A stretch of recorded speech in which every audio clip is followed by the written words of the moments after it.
오늘 주신 말씀 통해서 손만 대어도 믿음으로 얻는 구원의 삶이라는 제목으로 하나님의 말씀의 은혜를 같이 나누도록 하겠습니다.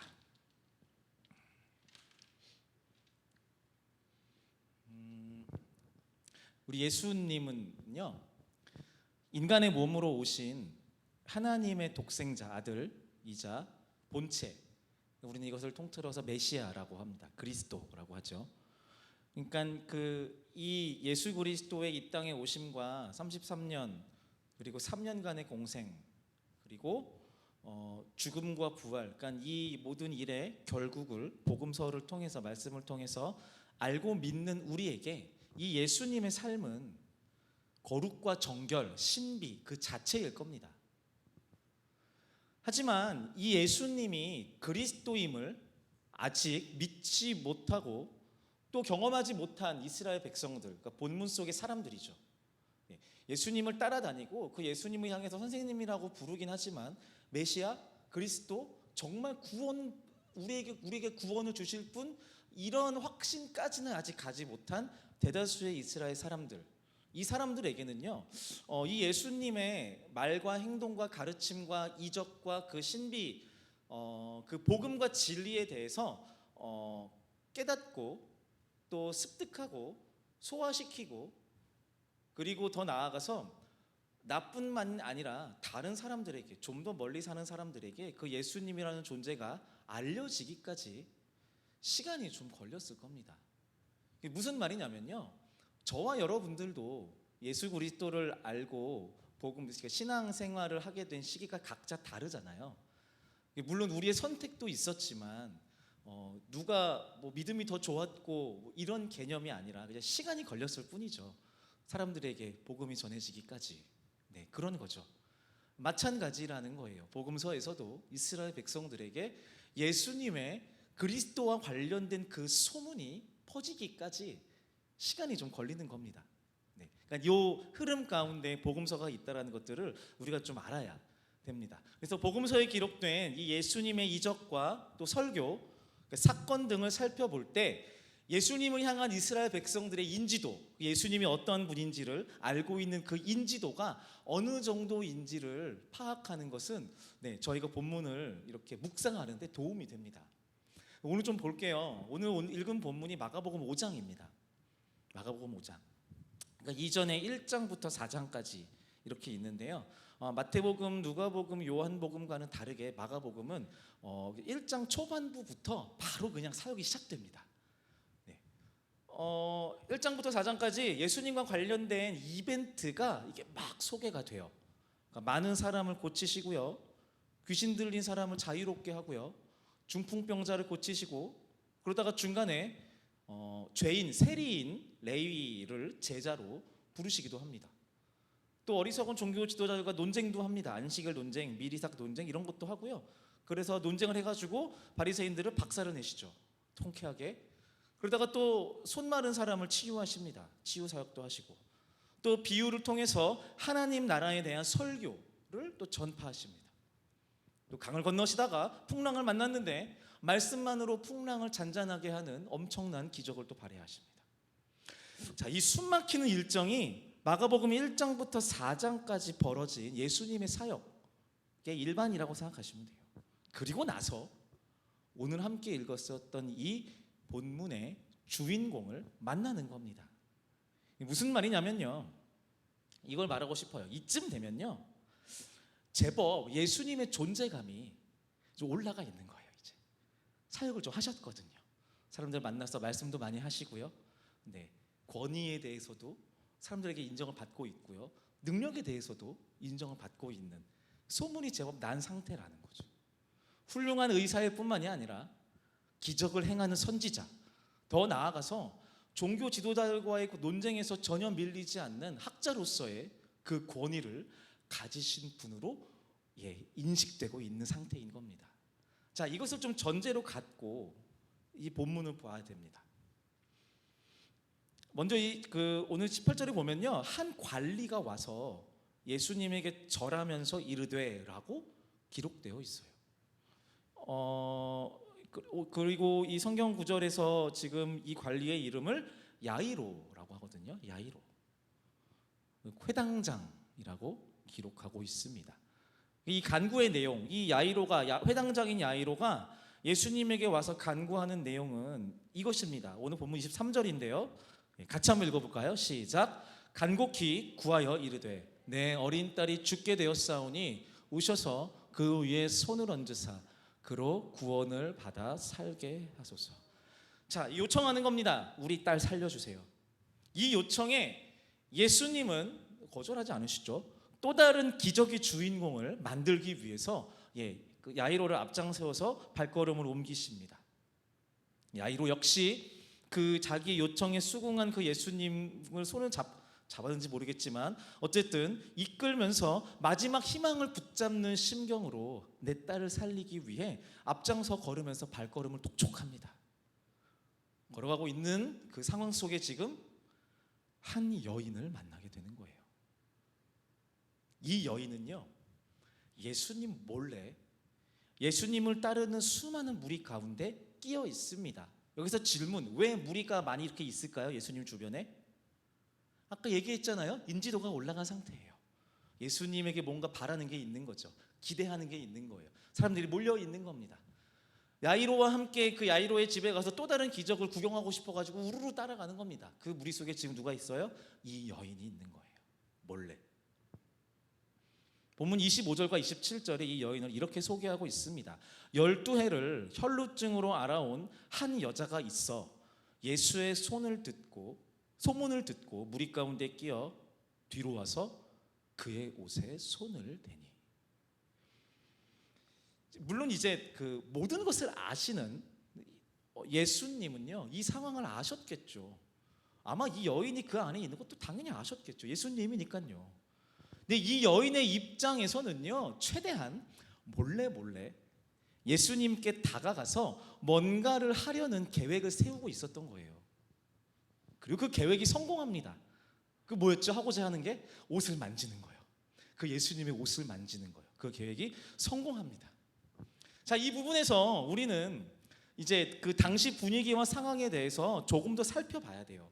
그림, 그러니까 묘사라고 하죠. 그림을 한번 그려보는 거예요. 글자로서 텍스트로 끝나는 게 아니라 사람과 당시 상황, 더 나아가서 각 그 자리에 있었던 사람들의 예상되는 감정, 어떤 감정일지를 생각해 보는 겁니다. 네. 자, 먼저 이 여인을 소개할 때 병이 걸렸다 그랬습니다. 어떤 병에 걸렸다 그랬죠? 네, 혈루병에 걸렸다라고 합니다. 혈루병이 혹시 뭔지 아시는 분 있나요? 혈루병. 이게 성경에서 등장하는 혈루병이요, 현대 의학으로 볼 때 만성하혈증이라고 합니다. 만성하혈증. 이제 구약 성경에 보면 레위기 성경이 있는데요. 이 레위기에는 그 이스라엘 백성들에게 주었던, 모세를 통해 주었던 율법에 대한 내용들이 막 적혀 있습니다. 그래서 우리가 성경독 많이 하시는데 그 보통 첫 번째 위기가 여기서 찾아오죠. 창세기, 출애굽기 재밌다가 레위기에서 율법 나올 때 언제 끝나 이러면서 포기하는 경우가 많이 있는데 제 얘기를 하는 거는 아니고요. 어쨌든 이 레위기, 율법에 대한 내용이 기록되어 있는 이 레위기를 보면요, 혈루병에 대한 이제 안내를 하고 있거든요. 이거를 보면 이제 이런 거예요. 이스라엘 백성들 가운데 그 어떤 그 이제 종교 신앙이라고 할까요? 그 신앙의 지도자, 리더라고 하면 레위인들이거든요. 레위인들 중에 제사장이에요. 네. 이스라엘 백성들 가운데 제사장으로부터 부정하다라고 판결을 받는 사람들이 있었어요.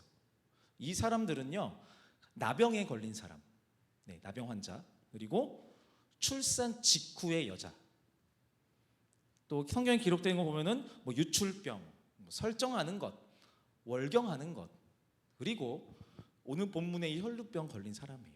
레위기의 율법, 그러니까 이스라엘 백성들의 문화권 안에서 혈루병 걸린 사람은 부정한 사람이에요. 율법이 그렇게 기록되어 있기 때문이에요. 자, 함께 보실 이제 본문 같이 볼 텐데요. 레위기 15장 25절인데 제가 읽어 드릴게요. 만일 여인의 피의 유출이 그의 불결기가 아닌데도 여러 날이 간다든지 그 유출이 불결기를 지나도 계속되면 그 부정을 유출하는 모든 날 동안은 그 불결한 때와 같이 부정한즉. 이렇게 소개하고 있습니다. 이게 이제 혈루병에 대한.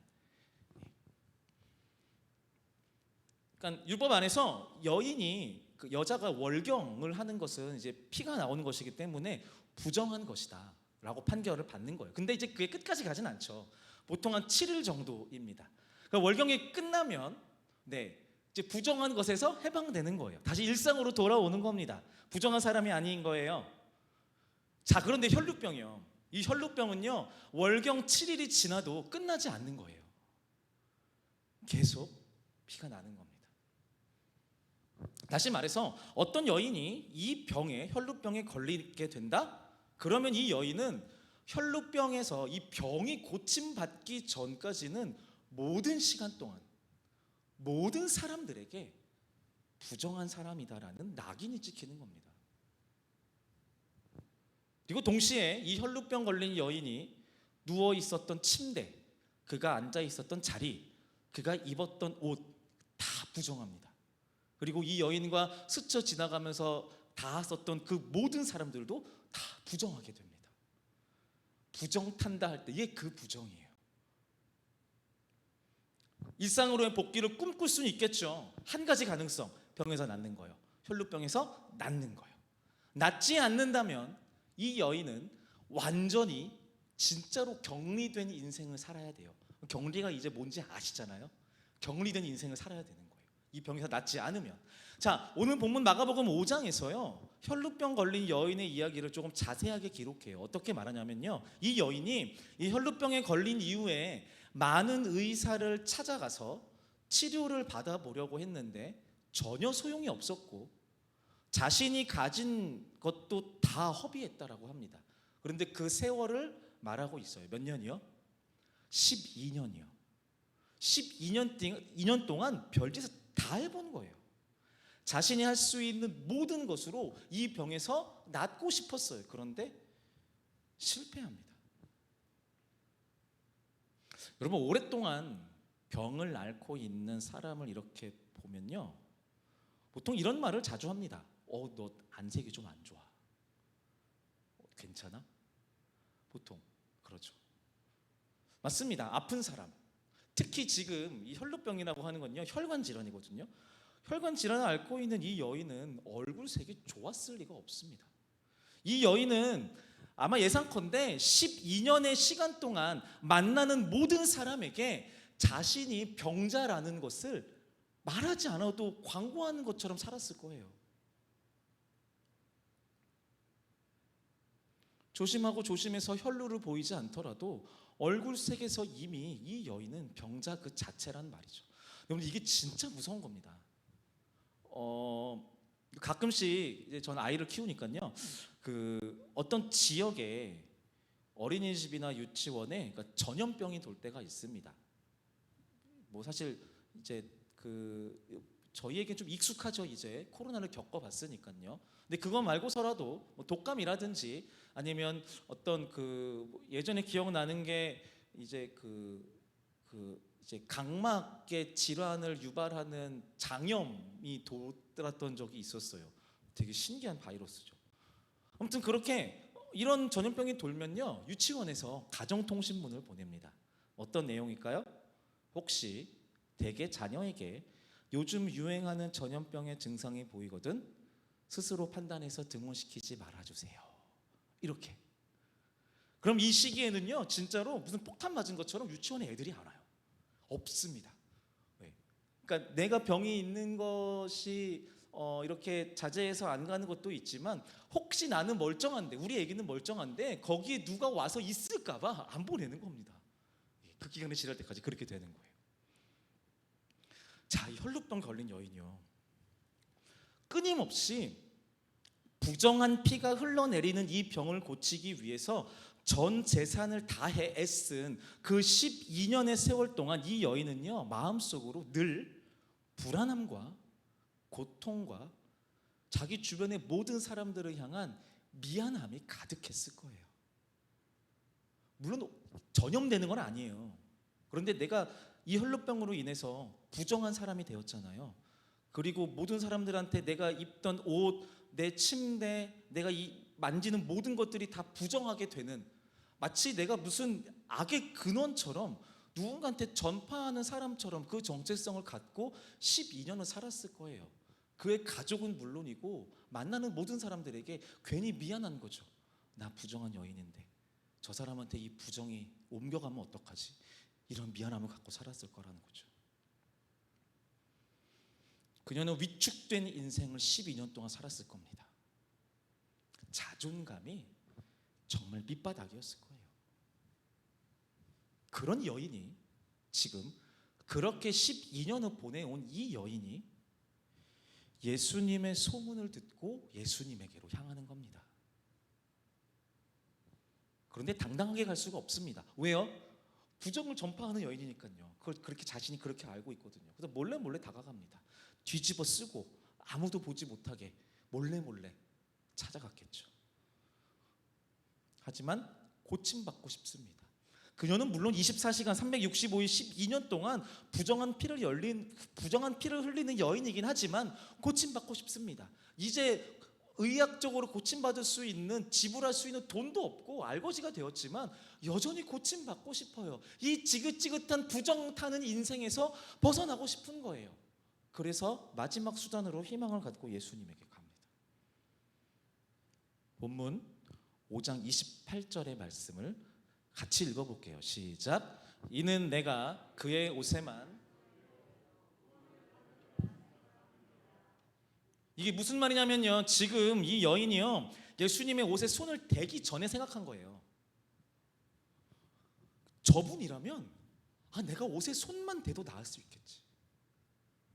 내가 소문에 들었던 그 예수님이라면 내가 가서 몰래 옷깃만 잡아도 나을 수 있을 거야.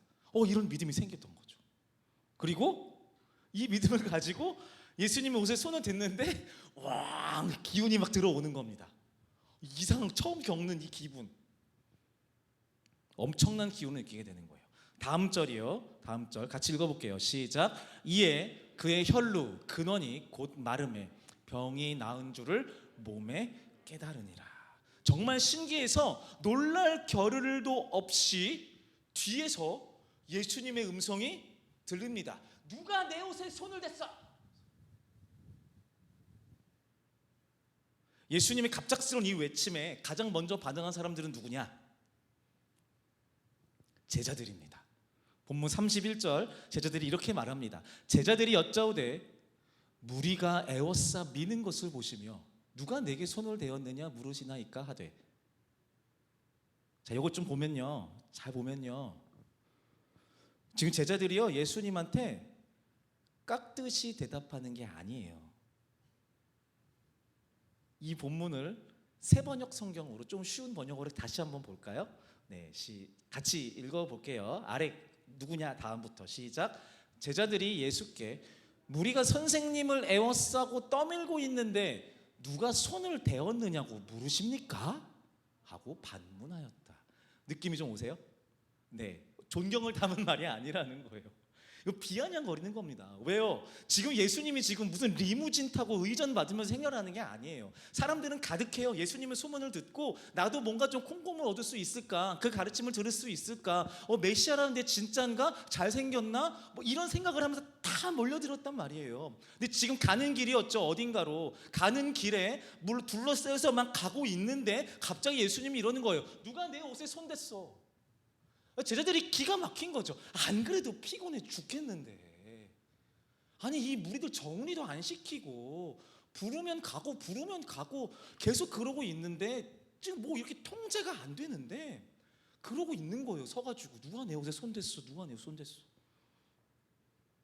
기가 막힌 거예요. 아니 지금 누가 내 옷에 손댔냐고 물으시는 거예요? 이거 선생님의 옷에 손댄 사람이 지금 한두 명이겠습니까? 이러고 있는 거예요. 자, 제자들은요 지금 예수님의 이 질문, 누가 내 옷 손댔냐, 이 질문에 관심이 없어요. 어쨌든 지금 빨리 이 상황이 벗어났으면 좋겠어요. 우리들 좀 흘러가고 좀 쉬었으면 좋겠어요. 정신이 하나도 없단 말이에요. 그리고 제자들뿐만이 아니라 현장에 있었던 모든 무리들, 누가 예수님의 옷에 손댔는지 아무도 관심 없어요. 당연하죠. 그게 왜 관심이 있어요? 그냥 내가 예수님 만나서 예수님과 대화하고, 혹시 가능하다면 내가 예수님으로 말미암아 좀 기적을 경험하고, 또 괜찮다면 축복의 말씀을 좀 들었으면 좋겠어. 이 정도만 기대하고 있는 거예요. 지금 여기 모여있는 모든 사람들은요, 이 예수님의 어이없고 시덥지 않은 이 질문에 관심이 없어요. 누가 옷에 손댔느냐? 아무도 관심 없어요. 단 한 명 빼고요. 누구요? 손댄 여인이요. 혈루병 걸린 여인. 이 여인 알아요. 표정 관리가 포커페이스를 좀 했으면 모를 수도 있는데 그게 안 됩니다. 지금 예수님이 가던 길을 멈추고 사람들을 둘러보는데 혹시라도 나와 눈이 마주칠까 봐 무서워요. 사람들은 아무도 관심 없어요. 제자들은 짜증을 내고 있어요. 그런데 이 여인은 두려워 떨고 있어요. 벌벌벌 떨고 있어요. 몰래 와서 만졌거든요. 근데 예수님이 나를 알아차린 것 같아. 근데 나를 찾는 것 같아. 근데 포커페이스를 할 수가 없어. 그래서 자진납세합니다. 가지고 엎드려서 자수합니다. 자기 발로 예수님 앞에 나아가서 엎드려서 말합니다. 주님, 내가 당신의 옷을 만졌습니다. 자, 이걸 좀 두시고요.